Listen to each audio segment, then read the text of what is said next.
Ya, shalom semua.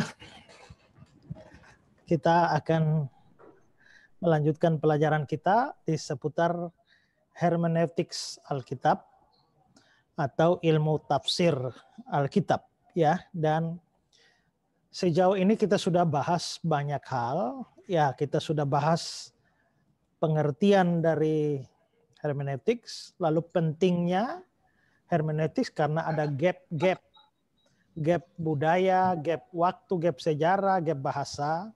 Kita juga sudah lihat istilah-istilah yang terkait dengan masalah hermeneutics, yaitu eksegese, eisegese, eksposisi, lalu juga sudah lihat alat-alat bantu yang kita perlukan.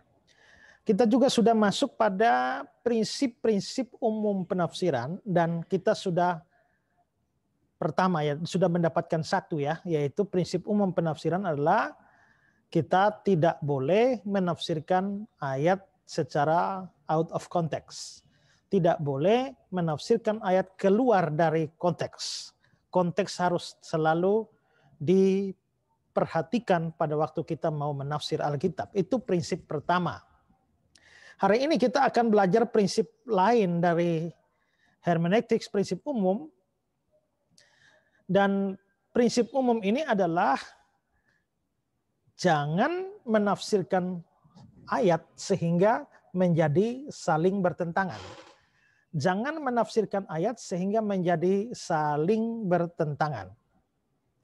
Nah, di sini kita mau lihat prinsipnya. Mengapa kita tidak boleh menafsirkan ayat bertentangan? Nah, John Calvin mengatakan Scripture interprets Scripture. Kitab suci menafsirkan kitab suci. Ya. Nah, karena apa? Karena seluruh Alkitab itu kan firman Allah. Kita sudah pelajari dalam doktrin bibliologi. Karena seluruh Alkitab firman Allah, maka tidak mungkin ada pertentangan antara satu bagian dengan bagian yang lain, satu ayat dengan ayat yang lain. Karena itulah maka di dalam penafsiran Alkitab ini kita harus memperhatikan supaya jangan sampai kita menafsirkan satu ayat tapi dia menabrak ayat yang lain. Kita perlu membanding-bandingkan semua bagian kitab suci yang berhubungan dengan ayat itu yang sedang kita tafsirkan untuk bisa mendapatkan arti yang benar dari ayat tersebut. Yang saya garis bawahi ini, kita harus membanding-bandingkan semua bagian kitab suci yang berhubungan dengan ayat yang sedang kita tafsirkan. Jadi kalau misalnya kita mau menafsirkan ayat-ayat tentang misalnya persembahan persepuluhan, ya kita harus melihat seluruh ayat Alkitab yang membahas tentang persepuluhan sehingga jangan sampai mengeluarkan satu tafsiran bertabrakan.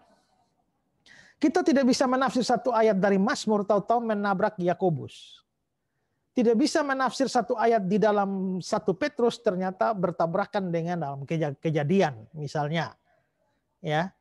Maka disinilah kita butuh prinsip yang kedua, yakni menafsir ayat harus memperhatikan ayat-ayat yang lain. Nah, ada banyak sekali kesalahan penafsiran oleh pendeta-pendeta atau pengkhotbah-pengkhotbah yang karena tidak memperhatikan prinsip ini sehingga ternyata dalam khotbah mereka itu bisa tabrakan dengan prinsip-prinsip lain atau ayat-ayat lain dalam kitab suci. Nah, di sini saya mau berikan contoh ya. Kita misalnya contoh kita ada ketemu ayat ini, Matius 7 ayat 7, Markus 11 ayat 23 24, lalu Yohanes pasal yang ke-15. Kita lihat ayat-ayat ini ya. Matius 7 ayat 7, mintalah maka akan diberi padamu. Carilah maka kamu akan mendapat. Ketoklah maka pintu akan dibukakan bagimu. Nah, kalau kita lihat ayat ini artinya kita minta pasti diberikan. Kalau kita cari pasti kita dapat. Kalau ketok pasti pintu dibukakan bagi kita. Ini ayat yang memberikan jaminan bahwa doa kita pasti akan dikabulkan oleh Tuhan. Lalu Markus 11, 23-24. Aku berkata kepadamu, sesungguhnya barang siapa berkata kepada gunung ini, beranjaklah dan tercampaklah ke dalam laut, asal tidak bimbang hatinya, tetapi percaya bahwa apa yang dikatakannya itu akan terjadi, maka hal itu akan terjadi. Karena itu aku berkata padamu, apa saja yang kamu minta dan doakan, percayalah bahwa kamu telah menerimanya, maka hal itu diberikan padamu. Nah, kalau kita baca ayat seperti ini, wah, berarti kita bisa lihat bahwa di sini iman sangat menentukan. Jikalau kita tidak bimbang dalam hati, asal tidak bimbang, percayalah bahwa kamu telah menerimanya, hal itu akan diberikan padamu. Maka iman sangat menentukan di sini. Kalau kita percaya sungguh-sungguh, maka apa yang kita minta pasti akan diberikan. Lalu kita lihat juga Yohanes 15 ayat 7. Mintalah apa saja yang kamu kehendaki dan kamu akan menerimanya.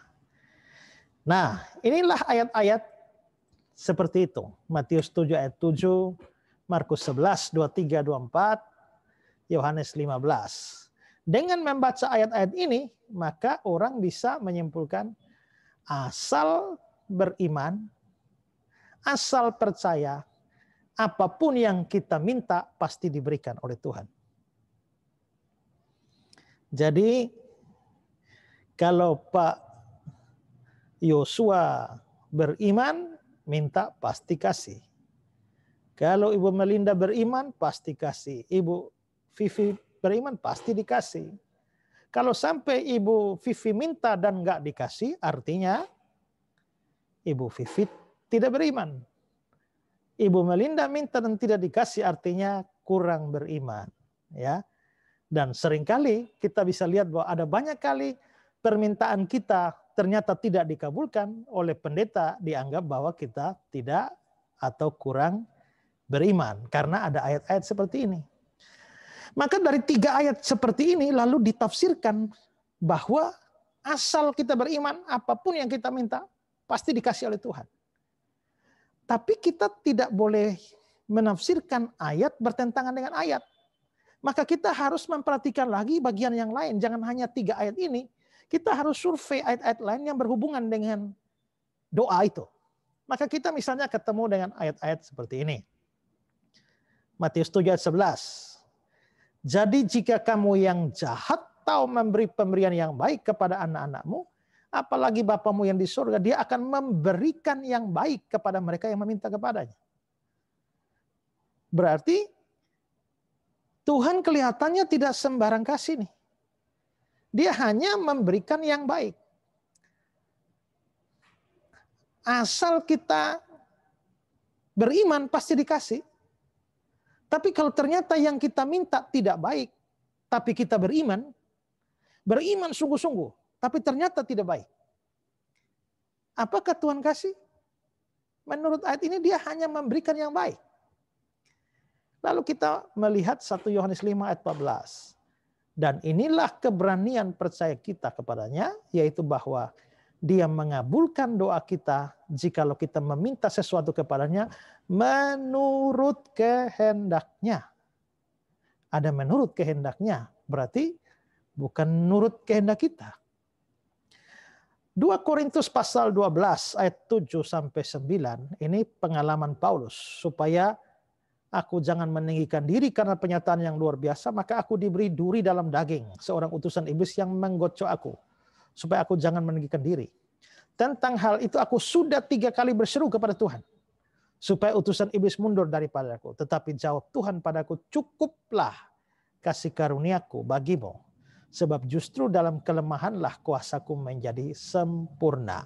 Dari sini kita bisa lihat ternyata doa Paulus pun, permohonan Paulus supaya duri dalam daging itu diangkat, ternyata Tuhan tidak kabulkan. Tuhan bilang cukuplah kasih karuniaku. Nah, maka kalau kita lihat begini, baca 3 ayat pertama, kita menyimpulkan asal beriman, Tuhan pasti kasih. Tapi dengan kita melihat ayat yang lain, maka kita harus berkesimpulan bahwa Tuhan tidak selalu mengabulkan permohonan kita. Dia hanya mengabulkan permohonan yang sesuai kehendaknya. Nah, maka waktu kita memperhatikan ayat-ayat ini, tafsiran kita jadi benar. Ya, sehingga kita tidak bisa hanya asal beriman pasti Tuhan kasih. Kenyataannya Paulus juga beriman, tapi ternyata tidak dikasih, tidak dikabulkan. Karena ada ayat-ayat yang menyatakan bahwa Tuhan memberi sesuai kehendaknya. Maka di sini berhati-hatilah bahwa seringkali orang menafsirkan ayat-ayat tertentu, dia lupa masih ada ayat lain tentang itu. Maka itu harus dipertimbangkan semua, baru disimpulkan bersama-sama. Nah, setelah melihat semua ini, maka kita bisa lihat bahwa ternyata memang Tuhan tidak selalu mengabulkan permohonan kita. Dia hanya mengabulkan yang sesuai kehendaknya saja. Misalnya, kalau kita mau berdoa supaya penyesat tidak ada di dunia ini. Kita mau berdoa beriman bagaimanapun juga. Kita mau doa puasa bagaimanapun juga. Minta supaya penyesat tidak pernah ada. Tidak mungkin, karena Tuhan memang menghendaki ada penyesat di akhir zaman. Di zaman akhir ini. Karena itu kalau Tuhan mengabulkan doa kita, ya berarti Alkitab jadi salah. Karena menurut Alkitab itu memang menjelang akhir zaman itu harus banyak guru palsu, penyesat. Nah, kalau kita berdoa sungguh-sungguh seberiman apapun, kalau Tuhan kabulkan ya Alkitabnya salah. Jadi pasti tidak akan dikabulkan. Ya. Jadi ini contoh bahwa kita bisa menafsirkan ayat, tidak boleh mengabaikan ayat yang lain. Contoh berikut. Kalau orang baca ayat-ayat ini, Matius 12 ayat 15. Banyak orang mengikut Yesus dan dia menyembuhkan mereka semuanya. Ternyata Yesus menyembuhkan semua orang yang ikut dia.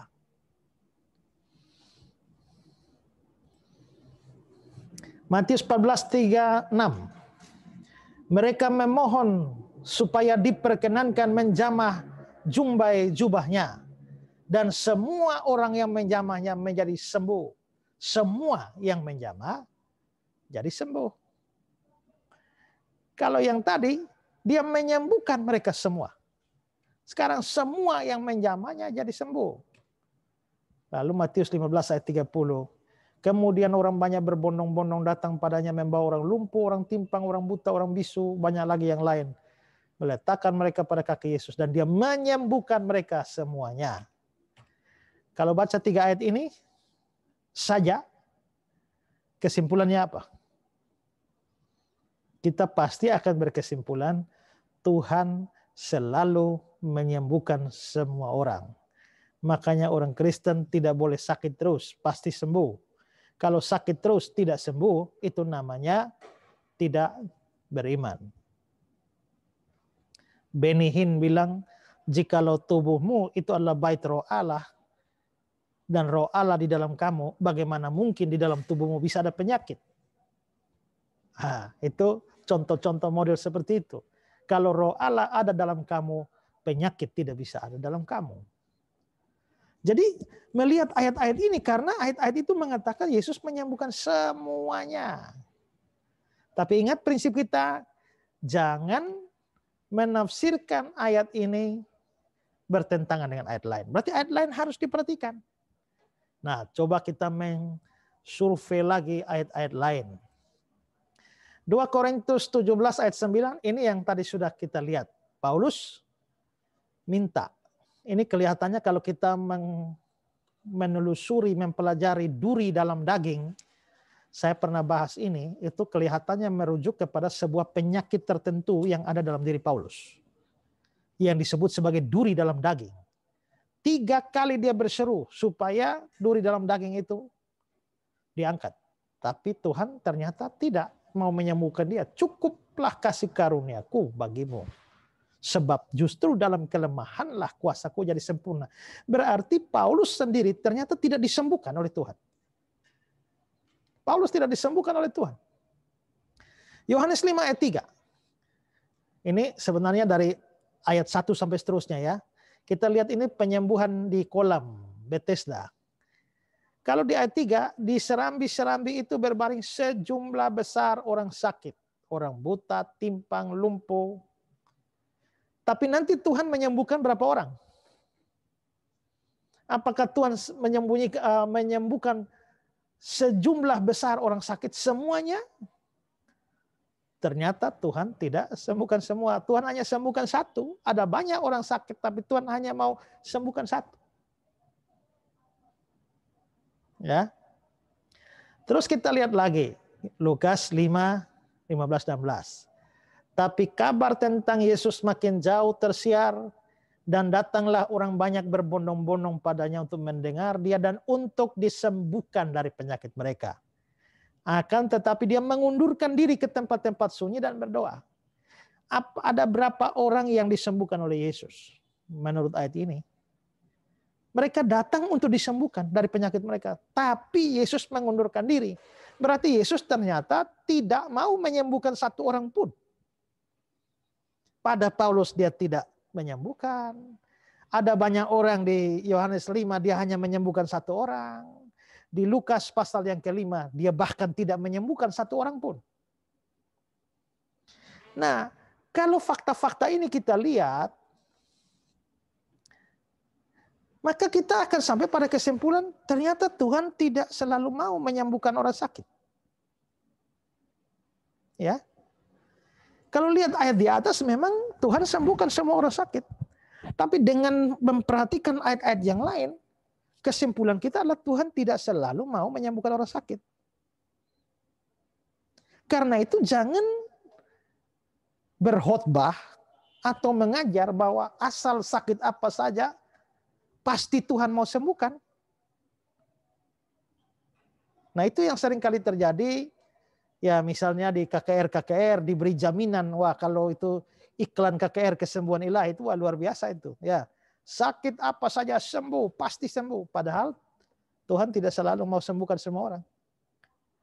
Nanti kalau tidak sembuh, dituduh orangnya tidak beriman. Ya, padahal kita bisa lihat bahwa ternyata Tuhan pun kadang-kadang tidak mau menyembuhkan orang. Tentu saja Tuhan punya rencana. Kalau dia mau sembuhkan bisa, tapi ternyata tidak. Jadi kalau kita sakit, kita berhak minta. Kalau Tuhan mau bisa, karena ada fakta-fakta di mana dia memang menyembuhkan. Tapi tidak ada jaminan bahwa dia pasti mau menyembuhkan kita karena ada fakta-fakta di mana dia memang memilih tidak menyembuhkan. Jadi semua kembali pada Tuhan. Kita berhak meminta. Kita berhak beriman. Tapi menentukan itu adalah Tuhan mau atau tidak.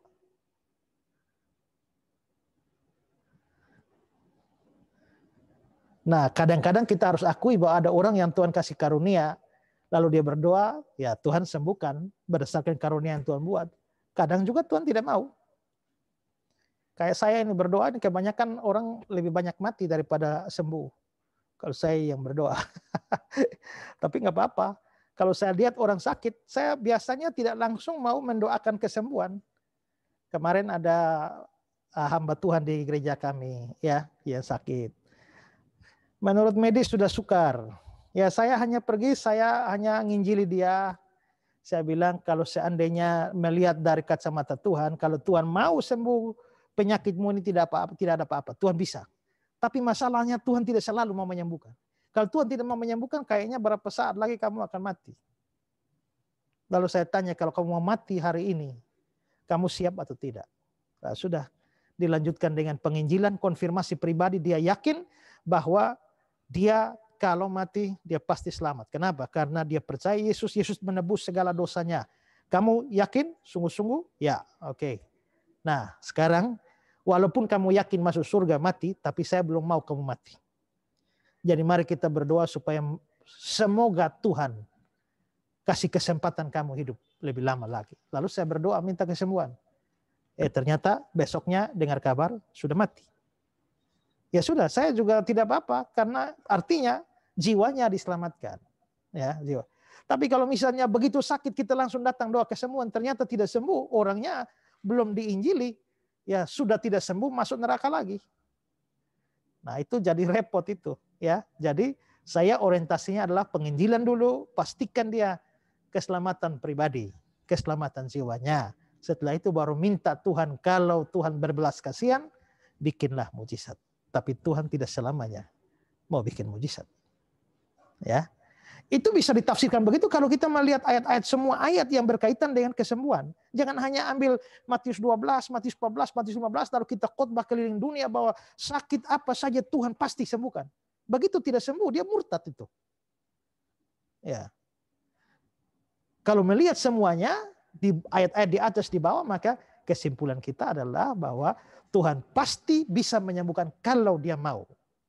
Tapi dia tidak selalu mau. Nah, itu baru tafsirannya mewakili seluruh data Alkitab. Kalau hanya ambil 3 ayat di atas, baru ditafsirkan Tuhan pasti sembuhkan, itu melanggar ayat-ayat lain. Ya, oke, itu contoh tentang kesembuhan. Sekarang kita lihat contoh berikut.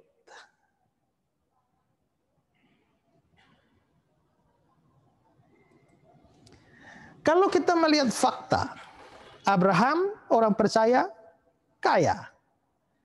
Ayub orang percaya, orang beriman, kaya. Daud orang beriman, kaya. Salomo orang beriman, kaya. Melihat fakta-fakta ini orang berkesimpulan orang Kristen harus kaya.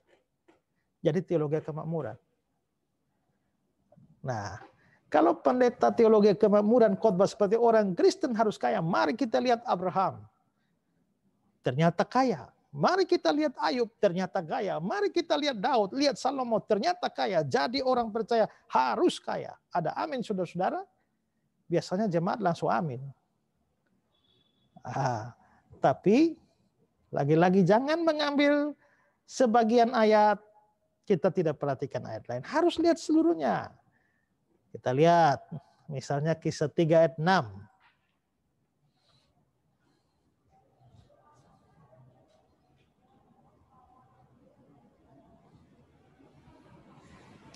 Kisah 3 ayat 6, tetapi Petrus berkata, emas dan perak tidak ada padaku. Kalau Petrus kaya, pasti perak, emas pasti ada. Tapi ternyata tidak ada. Tapi yang lebih tegas lagi adalah jemaat Makedonia. Kalau kita baca dari ayat 1 ini ya, saudara-saudara, kami hendak memberitahu kepada kamu tentang kasih karunia yang dianugerahkan pada jemaat-jemaat di Makedonia. Selagi dicobai dengan berat dalam pelbagai penderitaan, sukacita mereka meluap, dan meskipun mereka sangat miskin, namun mereka kaya dalam kemurahan. Kaya dalam kemurahan itu kaya dalam hal memberi, tapi mereka sangat miskin. Dilihat dari ayat 1 itu mereka mendapat kasih karunia, berarti orang percaya nih.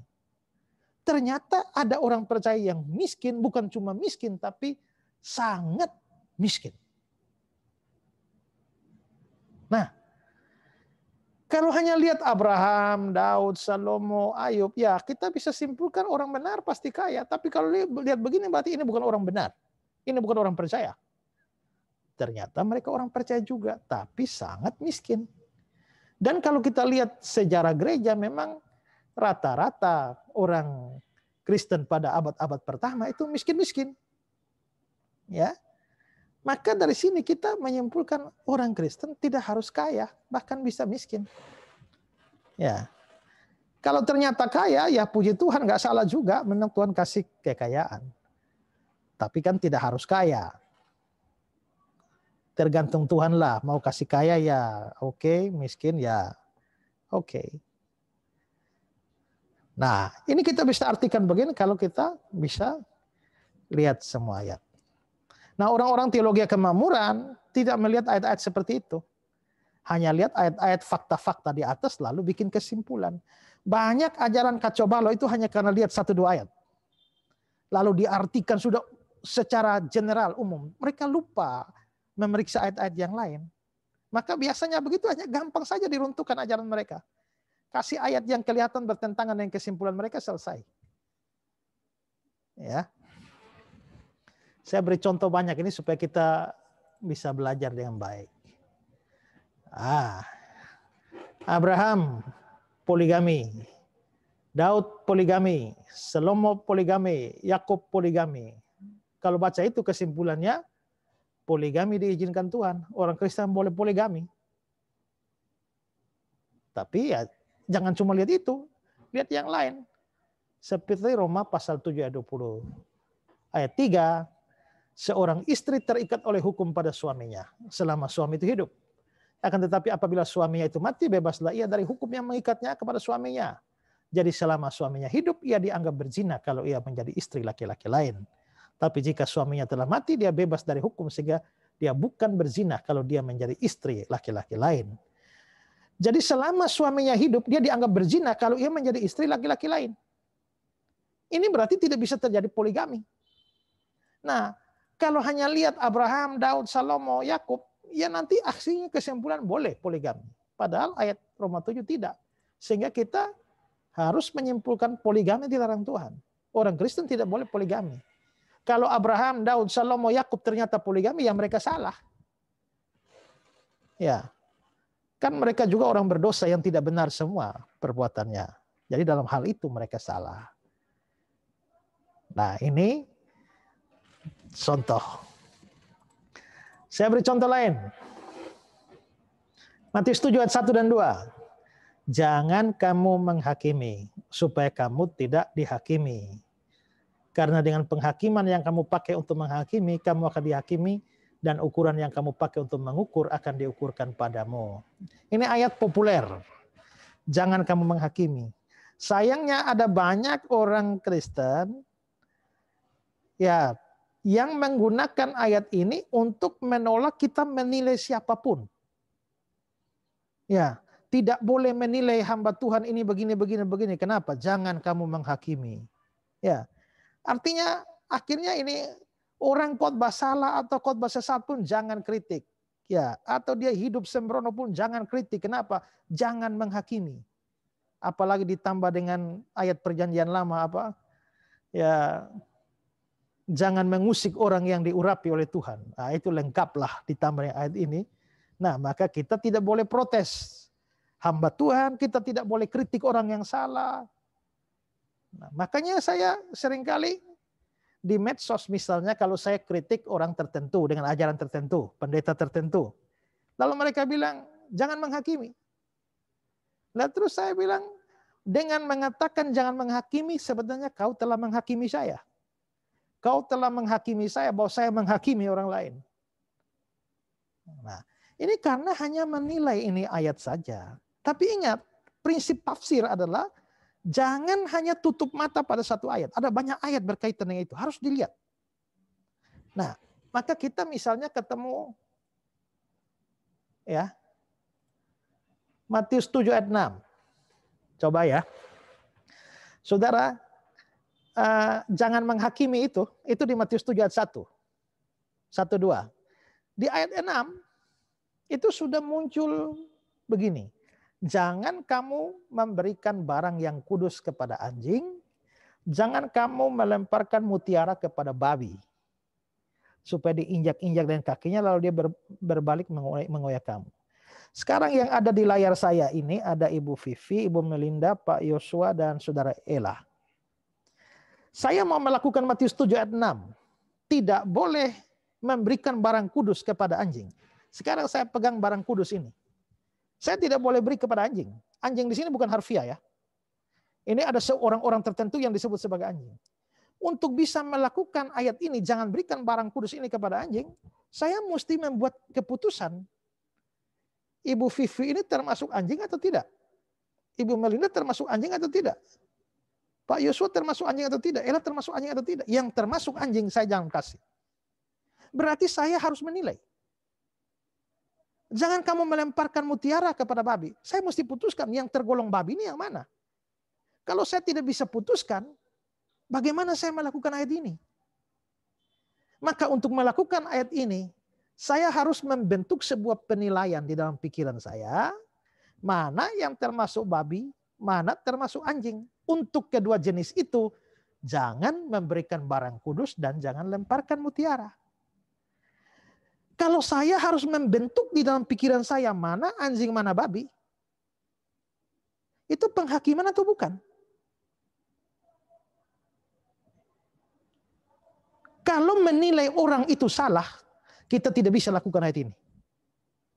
Kalau menilai orang dianggap bertentangan dengan jangan menghakimi, maka siapapun tidak bisa lakukan ayat ini. Ya. Oke. Sekarang Matius 7 ayat 15. Waspadalah terhadap nabi palsu yang datang padamu dengan menyamar seperti domba, tapi sesungguhnya mereka adalah serigala yang buas. Sesungguhnya mereka serigala yang buas. Itu menghakimi bukan? Menghakimi dong. Penghakiman itu, mereka adalah serigala yang buas.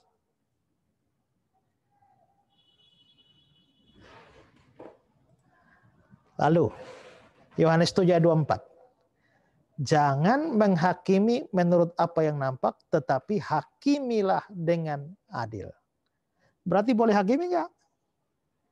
Boleh, asal adil. Berarti Matius pasal 7 tadi itu memang larang menghakimi, artinya menghakimi membabi buta secara tidak adil. Tapi kalau penghakiman bisa dilakukan secara adil, penghakiman yang secara adil itu artinya saya betul-betul tahu duduk perkaranya.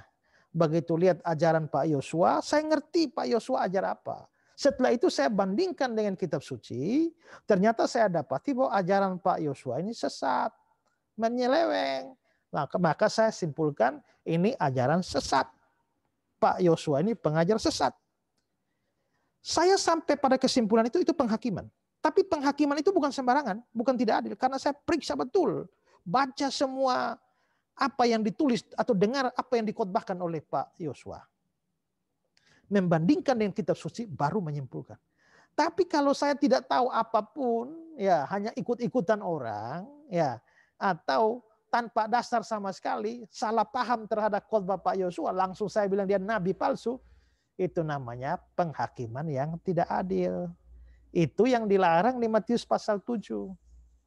Nah, jadi artinya kalau sudah melihat seperti ini, Yesus dan rasul-rasul juga menyalahkan orang lain. Maka kita akan sampai pada kesimpulan kita boleh bersikap atau berkata keras, bahkan memberikan penghakiman penyesat kepada orang-orang tertentu yang memang telah dibuktikan seperti itu.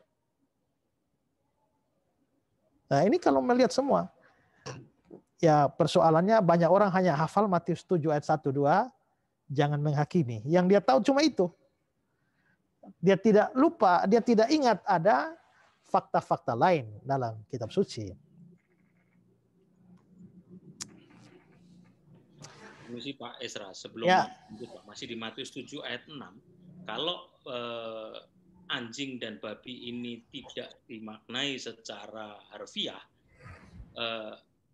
dari konteks kultur, budaya, atau mungkin histori pada waktu itu, lebih prefer digambarkan sebagai orang-orang non-Yahudi dan Yahudi orang-orang yang kudus itu, atau lebih kepada orang-orang yang menghujat Kristus sekalipun dia orang Yahudi. Ya, gitu, menurut saya dia tidak bisa dikaitkan dengan non-Yahudi. Karena apa? Karena kita melihat kalimat selanjutnya kepada anjing dan melemparkan mutiara pada babi supaya jangan diinjak-injak dengan kaki. Artinya ini satu sikap penolakan yang menghina Injil. Memang ada penafsiran barang yang kudus itu apa. Ya, tapi saya lebih setuju pada penafsiran bahwa ini adalah berita baik tentang Injil. Kalau kita berikan Injil itu kepada orang yang kita tahu hanya mengolok-olok, menghina-hina dan lain sebagainya, ya jangan berikan. Ya, jadi penghujat, bukan para penghujat. Ya, jadi dari konteks dekatnya diinjak-injak dengan kakinya, berarti ini kelihatan sikap tidak menghargai barang yang kudus itu. Maka itu lebih kepada hujatan ketimbang suatu ras tertentu sebagai non-Yahudi yang memang dalam pikiran waktu itu juga memang seperti jangan mengambil roti yang disediakan pada anak-anak lalu diberikan pada anjing. Itu juga sebutan untuk non-Yahudi, tapi di sini kelihatannya tidak mengacu kepada itu. Itu dia Pak. Saya paling suka dengan perumpamaan-perumpamaan Tuhan Yesus, cuman memang konteksnya kan kadang jelas sekali Yesus menekankan tentang Yahudi non-Yahudi, atau ketika ada orang Farisi dia lebih kepada penghujat atau orang Farisi, orang Yahudi gitu kan, tetapi mereka menghujat Kristus gitu. Ya, oke. Ya. Ada yang lain mungkin mau tanya sampai sini sebelum saya lanjutkan dengan contoh-contoh lain?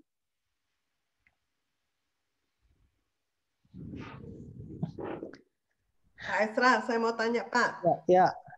Bagaimana kalau orang tidak memiliki kemampuan untuk memeriksa ayat tapi disuruh khotbah, Pak? Jadi sebaiknya jangan gitu ya Pak. Kalau nggak belajar hermeneutik, better not gitu. Ya itulah yang jadi masalah kekacauan banyak kekristenan itu adalah orang-orang yang sebenarnya tidak belajar tapi mengajar. Iya. Nah itu gimana ya Pak? Kan itu sekarang udah wajar orang marketplace harus katanya otomatis harus bisa. Karena firman Tuhan tuh, nah itu gimana ya kalau misalnya ada orang mau khotbah tapi nggak ada background hermeneutik, kita secara bijaksana bicaranya gimana Pak? Ntar sok keblinger katanya, yang sekolah ini keblinger menghina ya nggak sekolah. Padahal Tuhan aja semuanya rasulnya aja nelayan semua, nggak ada yang pinter-pinter, nggak ada teolog-teolog. Tapi nelayan-nelayan itu kan belajar pada Yesus 3 tahun, itu lebih dari sekolah teologi manapun. Mereka nggak mau tahu kan, tetap dianggap nelayan gitu loh. Jadi itu gimana ya Pak? Kalau menjelaskan kadang-kadang itu secara logika itu ya Pak, susah diterima Pak, susah diterima. Apalagi kalau udah yang bicara bilang, oh iya kamu ada karunia, wow, itu kan udah repot ya Pak. Untuk memberi pengertian gimana ya Pak? Aduh, kalau kita ini cuma anak buah di dalam situ ya memang susah. Ya. Dan karena kita di bawah otoritas mereka. Tidak tahu maksudnya ayat-ayat yang itu Pak, memeriksa ayat-ayat yang untuk encounter ayat-ayat tadi. Itu bagaimana Pak untuk mencari ayat-ayat itu? Nanti di bagian ekor penjelasan ini saya kasih beberapa tips untuk itu. Oke. Ya. Thank you Pak. Ya. Pak Esra pernah tulis buku mengenai poin-poin hermeneutik yang langsung spesifik ini, atau ada rekomendasi buku apa Pak mengenai yang belum. Kebanyakan saya cuma mengambil prinsip, seperti prinsip-prinsip begini ada dalam beberapa buku, tapi kan buku-buku itu kan, apalagi misalnya buku luar, kan mereka tidak tahu yang terjadi di lapangan. Nah, karena saya ini terjun banyak di lapangan, saya bertemu dengan terlalu banyak kekacauan, jadi saya angkat contoh tuh banyak. Ya, nanti ya saya bisa berikan, ya semoga satu hari bisa menerbitkannya jadi buku. Pak, itu akan jadi berkat sekali gitu ininya. Ya, karena kalau misalnya kita ambil penulis buku hermeneutik bagus dari Barat, tapi kan dia tidak tahu pergumulan dan yang beredar di Indonesia, pengkhotbah Indonesia ngutip ayatnya bagaimana kan? Ya, betul sekali Pak. Nggak tahu budaya Indonesia Pak, ayat apa yang gampang untuk bohongin orang, dia nggak tahu sekali Pak. Teradaptasi ke sini Pak, betul. Ya. Saya ingat ya ada ayat tuh mereka. Coba sebentar ya, saya cari ayatnya ya. Minta coba Ibu Melinda aja ya, baca ayat 1 Timotius 1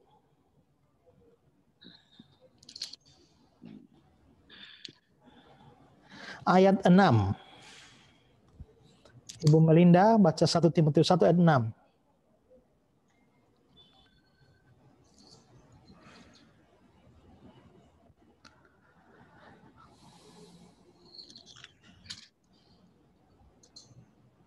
Satu Timotius 1 ayat 6. Sorry. Ya. Tetapi ada orang yang tidak sampai pada tujuan itu dan yang sesat dalam omongan yang sia-sia. 7. Mereka itu hendak menjadi pengajar hukum Taurat tanpa mengerti perkataan mereka sendiri dan pokok-pokok yang secara mutlak mereka kemukakan. Nah, ayat 6 bilang mereka tuh sesat dalam omongan sia-sia. Penyebabnya apa? Mereka hendak menjadi pengajar hukum Taurat, tapi tidak mengerti apa yang mereka, pokok-pokok yang mereka bicarakan.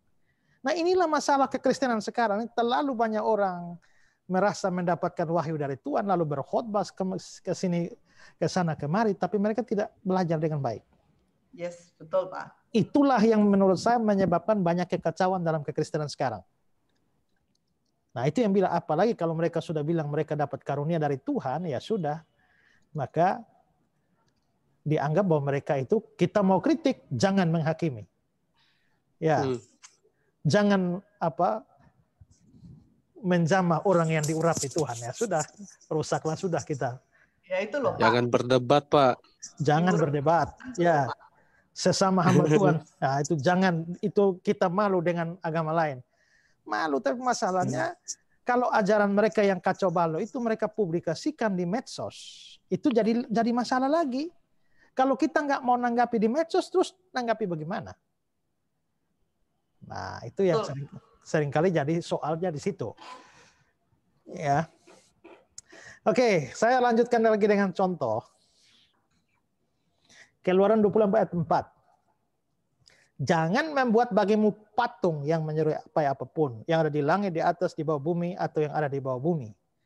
Kalau lihat ayat 4, jangan membuat bagimu patung yang menyerupai apapun. Berarti nggak boleh bikin patung. Ini barusan ada kasus besar di NTT, ya, yang bikin heboh gereja di NTT karena ada pendeta yang merasa mendapatkan suara Tuhan untuk merobohkan patung yang ada di muka gereja. Ya, jadi persoalan. Jangan membuat bagimu patung. Oke, kalau lihat ayat itu saja memang nggak boleh bikin patung. Kita sama sekali tidak boleh membuat patung. Semua patung harus dihancurkan. Tapi kalau kita lihat Keluaran 25, dan haruslah kau buat 2 kerup dari emas. Ini memang tidak bilang patung, tapi 2 kerup dari emas pastilah patung. Kau buat itu dari emas tempaan pada kedua ujung dan seterusnya. Ya, terus bilangan 21 ayat 8. Buatlah ular tedung, taruhlah pada sebuah tiang. Ayat 9-nya, lalu Musa membuat ular tembaga, menaruh pada sebuah tiang. Itu tidak bisa tidak, itu patung. Nah, dari ayat-ayat ini, nanti juga di Keluaran 20 ayat 5, kita harus menyimpulkan bahwa patung yang bukan untuk disembah itu diperbolehkan, itu bukan dosa. Jadi tidak berarti bahwa semua patung tidak boleh. Nah, ada semangat orang yang pokoknya yang penting dalam pelayanan robohkan semua patung. Tidak peduli mau patung berhala atau bukan, pokoknya apalagi kalau dia masuk rumah saudara ada patung berupa naga itu loh. Ya. Nah, itu langsung dianggap itu barang berhala yang harus dihancurkan. Nah, itu repot itu. Betul, Pak. Padahal itu seni art ya, Pak ya. Ya, mereka tidak bisa bedakan antara seni dengan berhala. Iya. Ya, itu karena hanya lihat satu ayat saja. Jangan membuat bagimu patung yang menyerupai apapun. Nah. Oke, Matius 5:34. Tapi aku berkata kepadamu, jangan sekali-kali bersumpah, baik demi langit, karena langit adalah tahta. Nah, ini gara-gara ayat ini kan banyak orang, pokoknya apapun terjadi nggak boleh sumpah. Nah, orang Kristen tidak boleh bersumpah. Tapi benarkah memang begitu? Orang Kristen tidak boleh bersumpah?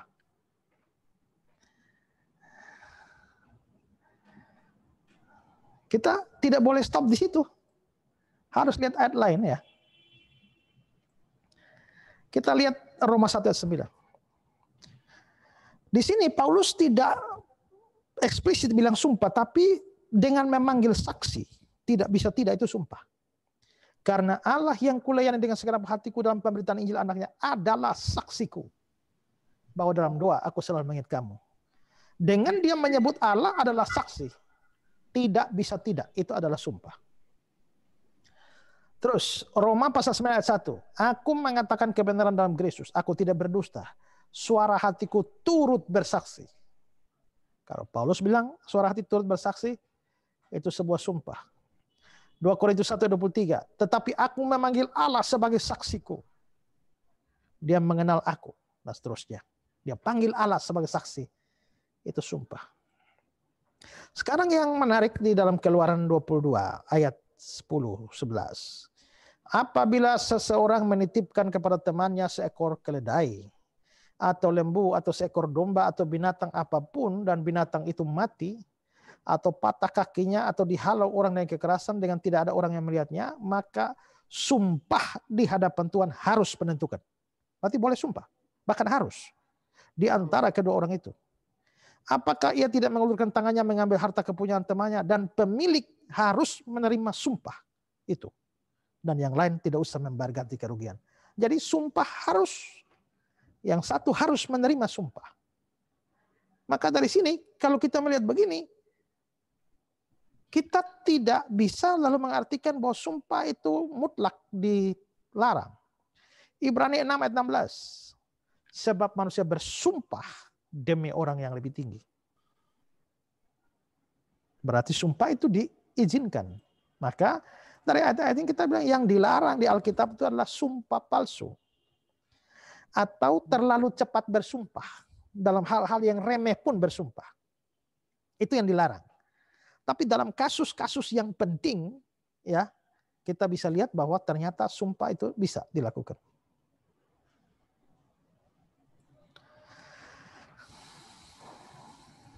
Oke. Lain lagi contoh. Matius 18:15. Apabila saudaramu berbuat dosa, tegurlah dia di bawah 4 mata. Jika dia mendengar nasihatmu, engkau telah mendapatkan kembali. Jadi orang bersalah, tegur 4 mata. Jangan tegur di muka umum.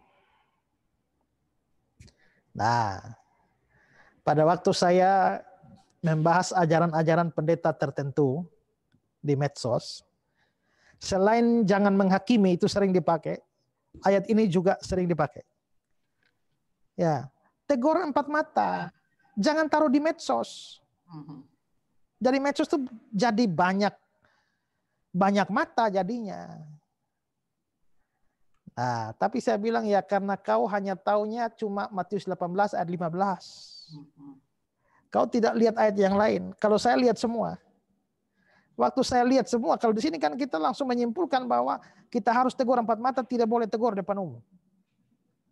Tapi pada waktu kita lihat ayat lain, misalnya Galatia 2 ayat 11 sampai 14. Waktu Kefas datang ke Antioquia, aku berterus terang menentangnya sebab dia salah. Karena sebelum beberapa orang dari kalangan Yakobus datang, dia makan sehidangan dengan saudara-saudara tidak bersunat.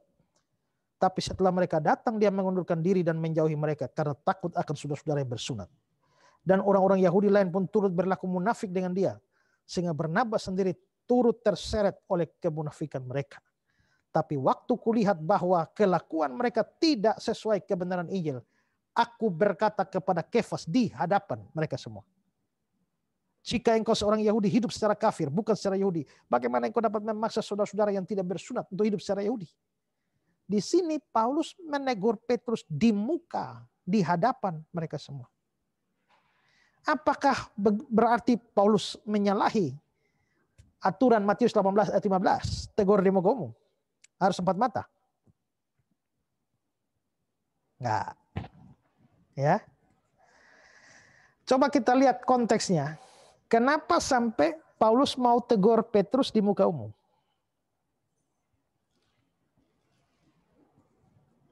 Menurut ayat 11 dia salah. Tapi salahnya bagaimana? Ayat yang ke-13, orang Yahudi yang lain pun turut berlaku munafik dengan dia.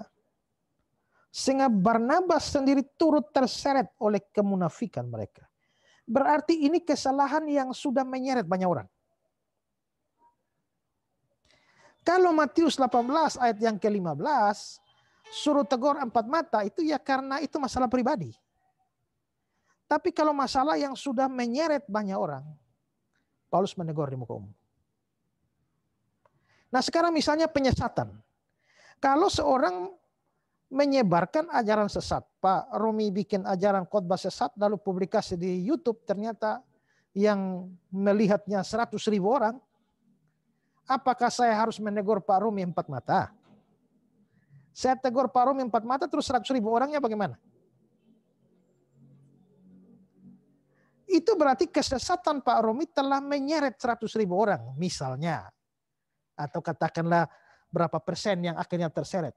Maka saya juga tidak bisa hanya menegur 4 mata. Karena saya tidak hanya urusan dengan Pak Romi, tapi dengan para penonton yang lain. Dalam kasus seperti itu, tegur di muka umum. Atau bahas ajaran di muka umum. Ya, sekarang kita lihat ayat ini. 1 Timotius 5 ayat 20. Mereka yang berbuat dosa hendaklah kau tegur di depan semua orang, agar yang lain pun takut. Ayo tegur di depan semua orang. Ini pasti karena kasus dosanya itu menyeret banyak orang. Tapi kalau masalah pribadi yang hanya kau dan saya, ya sudah, tegurnya empat mata. Nah, maka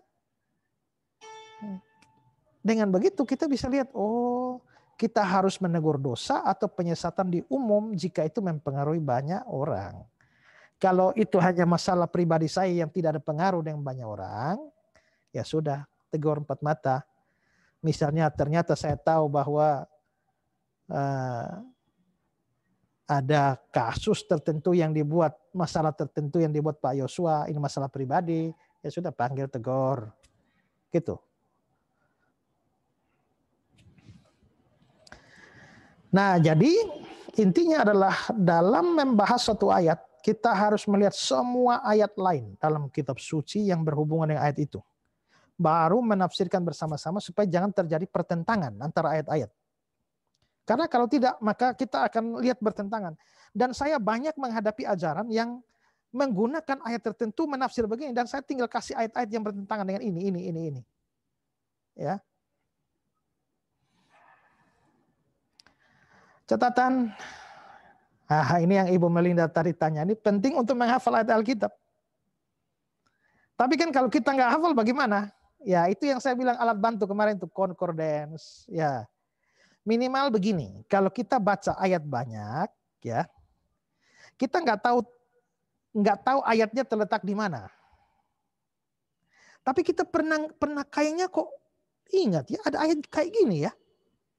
Pada waktu kita bilang ada ayat kayak gini, tapi di mana? Nah sudah kita langsung cari footnote-nya atau concordance Alkitab atau buku tafsiran yang bisa menolong. Nah itu yang saya bilang. Kita penting punya concordance. Tapi yang penting ayatnya kita pernah tahu dulu. Kalau kita nggak pernah tahu, ya susah. Oke. Saya sekarang mau kasih tunjuk saudara.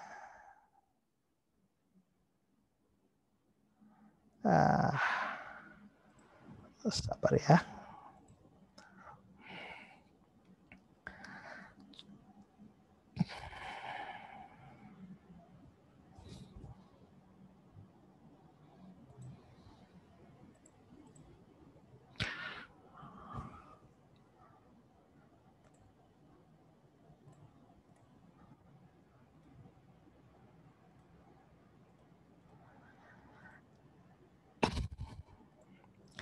Ya, kalau kita melihat Kejadian 4, kemudian Kain bersetubuh dengan Hawa, mengandunglah perempuan itu, melahirkan Kain. Lalu dia selanjutnya dilahirkan Habel. Jadi manusia itu Adam, kawin dengan Hawa, punya anak Kain, punya anak Habel. Nanti di Kejadian pasal 4 ini, kita bisa lihat bahwa Kain bunuh Habel. Ya, begitu Kain bunuh Habel, berarti ada sisa 3 dong. Adam, Hawa, dan Kain. Tapi kalau kita lihat hukuman, kata Kain, hukumanku lebih besar dari yang dapat kutanggung. Engkau menghalau aku sekarang dari tanah ini dan aku akan tersembunyi di hadapanmu seorang pelarian pengembara.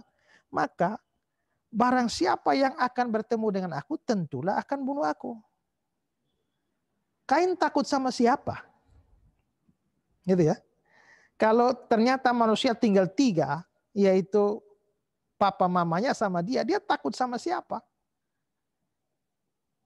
Tapi ada yang bilang mungkin Kain tidak tahu bahwa hanya mereka bertiga. Tapi Tuhan bilang sekali-kali tidak. Barang siapa membunuh Kain akan dibalaskan kepadanya 7 kali lipat. Berarti Tuhan juga secara implisit mengatakan ada orang lain. Terus Kejadian 4 ayat 17, Kain bersetubuh dengan istrinya. Nah, dari mana ini istrinya Kain?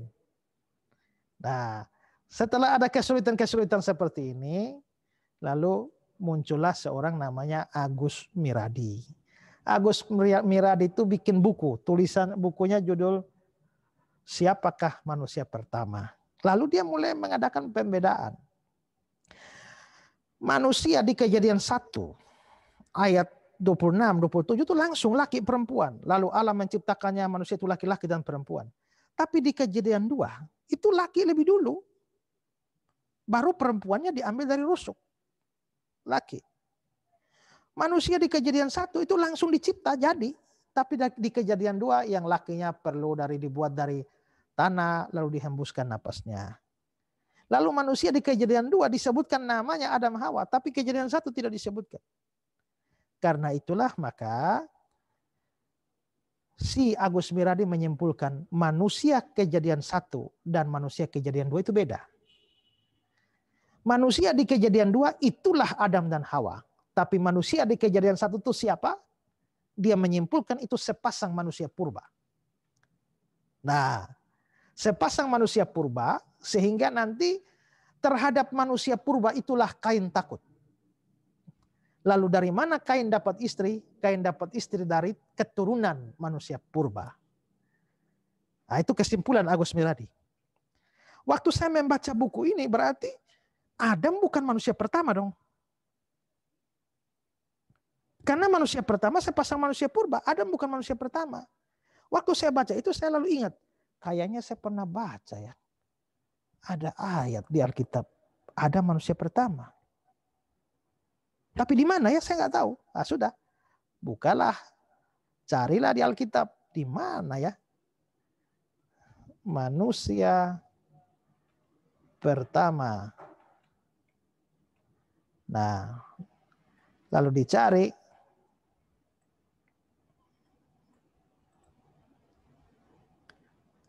Ternyata di 1 Korintus 15 ayat 5 seperti ada tertulis manusia pertama Adam. Nah, ketemu ayatnya. Manusia pertama Adam. Kalau begitu si Agus Miradi tafsir salah. Karena dia asumsi dia Adam bukan manusia pertama, tapi ternyata ayatnya eksplisit manusia pertama Adam. Kenapa saya bisa tahu begitu? Karena saya pernah baca. Tapi kalau saya nggak pernah baca ayat itu, gimana saya mau cari ayatnya? Maka di sini memang penting sekali membaca ayat Alkitab. Nggak hafal tempatnya nggak apa-apa. Tapi minimal ngerti, kayaknya pernah tahu ya.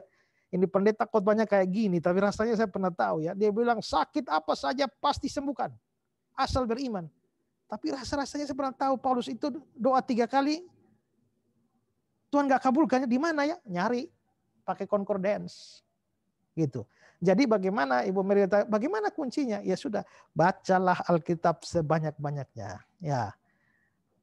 Nggak hafal ayatnya posisi di mana gampang, nanti mudah dicari kok. Tapi yang penting pernah baca. Ingat, Roh Kudus itu mengingatkan kita akan apa yang Yesus katakan. Jadi artinya ada firman dulu yang kita baca, baru Roh Kudus ingatkan. Kalau kita nggak pernah baca, Roh Kudus mau ingatkan apa? Ya, nggak bisa ada hal yang diingatkan. Jadi mesti baca, gitu.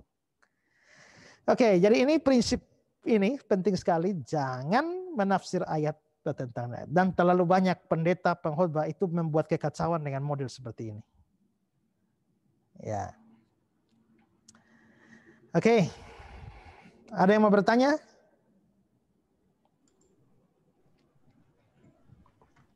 Kelanjutan Adam gimana Pak? Kelanjutan Adam Kejadian 1 sampai tadi Pak. Ya kalau kita memang apologetik toh Pak, termasuk kita harus tahu dong Pak. Penting toh. Ya kalau kita memang akan menjadi kesulitan kalau kita menganggap bahwa ya Adam dan Hawa hanya punya anak 2 aja. Kalau kita lihat Kejadian 5 ayat 4. Umur Adam setelah memperanakan Set 800 tahun dan dia memperanakan anak-anak lelaki dan perempuan. Dia memperanakan anak-anak lelaki dan perempuan. Berarti anaknya Adam tuh banyak. Gak cuma 2. Nah, karena itulah maka Kain kawin dengan siapa? Pasti salah seorang adiknya. Loh, tapi kan itu dosa. Di imamat kan larang kawin dengan saudara kandung. Ya, memang. Tapi zamannya Kain itu kan imamat belum turun, belum dikasih larangan hukumnya. Jadi gampang saja, kawin dengan saudara sendiri. Dari mana Kain takut sama siapa? Takut dari balas dendam saudara-saudara yang lain. Atau kita pun tidak bisa memastikan bahwa Habel waktu mati itu belum berkeluarga.